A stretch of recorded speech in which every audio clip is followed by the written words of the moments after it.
opening takes. Since McCarthy's here, we'll let him go first because we played that sound and it's related to that sound. Matthew, go ahead. Yeah, so everybody's ripping Sam Kennedy for his response to me on Monday night, and rightfully so, because the middle of that is indefensible, going back to the 24 years when obviously they've approached things differently since 2018. But I do think people are missing out on the beginning of that answer. And I think Sam said something that was true, and I think he deserves some level of defense for it. The Mookie Betts trade and the Rafael Devers trades are different. He's right about that. Now, I think it's easy for fans to lump the two things together, which is why I asked about it. Two face of the franchise players who get traded for, 10 cents on the dollar, probably 2 cents in the case of Mookie Betts. But the circumstances surrounding both of those trades are different. The Red Sox never had any interest in keeping Mookie Betts. Fact. They did keep Rafael Devers for 2 years. They did extend him. They made him the highest paid player in the history of the franchise, which does say a little something. They never wanted to pay Mookie, but they did pay Devers. It was a pure business decision on Mookie, whereas Devers, it was a personal decision. It was personal that led to a business decision. They couldn't stand the guy. They saw it as an excuse to get out of the contract, and then they said, let's use this to get out of the contract, nothing more. So Sam is right when he says they're different. I know most people don't see the difference, but I do. Herein lies the problem. It keeps happening. And that's what I didn't get the answer for, because the Red Sox can't defend it. That's why they went to the kiss the ring stuff, because they can't answer for it. Either because they don't want to admit that they're wrong, or they can't look in the mirror and see that they're wrong about it. All right? Eventually, you're the bad roommate. When you keep having bad roommates, you're the bad roommate. Was Rafael Devers a bad roommate? You bet. Was he the worst roommate they've had over the last 10 years with Lester and Mookie Betts and Xander Bogaerts and David Price, who they used Betts to dump for? I mean, you name it. Chris Sale, all the players that they've traded away for 10 cents on the dollar or less. Was Devers the worst of them in the clubhouse? No doubt about it. He was an awful roommate. But the Red Sox have been bad roommates for a long time, and that they can't see, and that they only have themselves to blame. Okay, there's been a new round of reporting and analysis on the Devers trade. Takeout pieces from Jeff Passan at ESPN and the Boston Globe, etc. We'll pick through those details. There are some good ones in there. So that's coming on today, but we continue with our opening thoughts. Murray. Yeah, that Passan story is real good. Yesterday, over there in Facilitation Station, you had that question of the Sox better without Devers. C, they won 2 out of 3 against Seattle. C.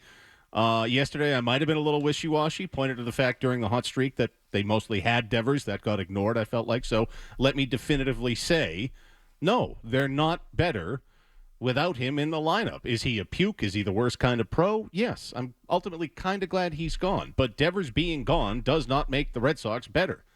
It's baseball. It's not football. It's an individual sport for the most part. And if they keep pitching like they have been pitching, they'll win games, and that's, I think, more than half the reason they have been winning games. But they're still going to win fewer games pitching that way than they would have if Devers was still here. Both things can be true. They can play better with Devers gone because of the pitching, which is independent of him.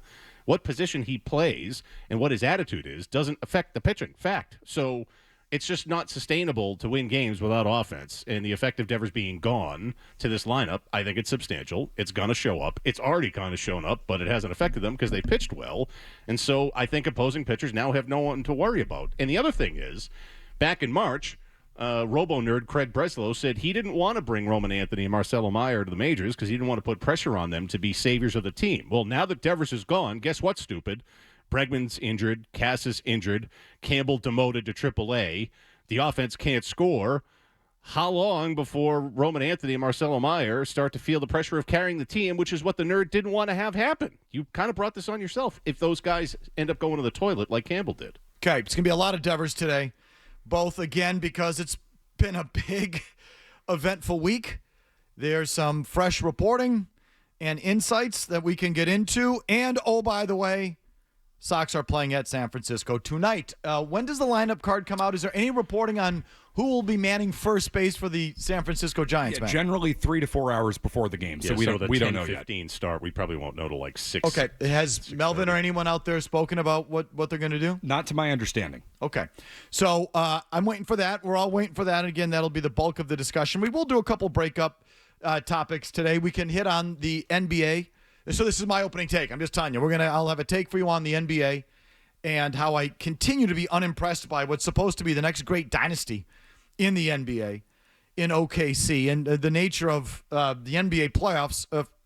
The first Game 7 in 9 years in the finals comes your way on Sunday night, and some Stanley Cup fallout, continuing with Brad Marchand, his future, the future of the Edmonton Net, and how that relates to you and Jeremy Swayman.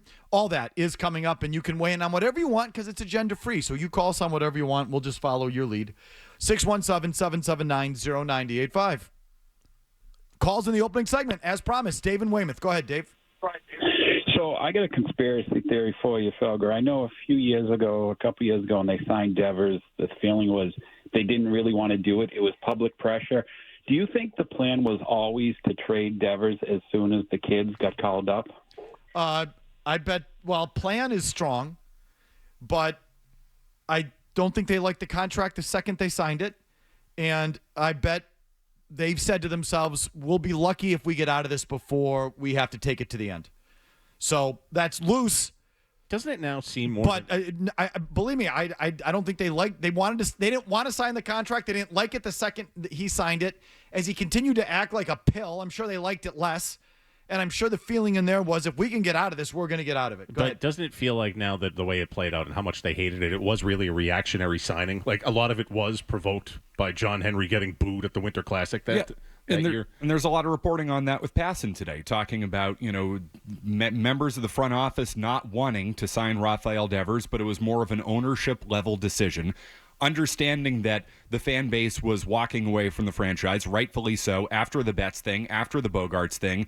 They did have to do it for the PR, which, again, the Red Sox continue to make mistakes, and they continue to compound their mistakes. They do one thing wrong, then they do the exact opposite, sign the wrong guy. That has been the story of the franchise for the last 10 years, going back to John Lester.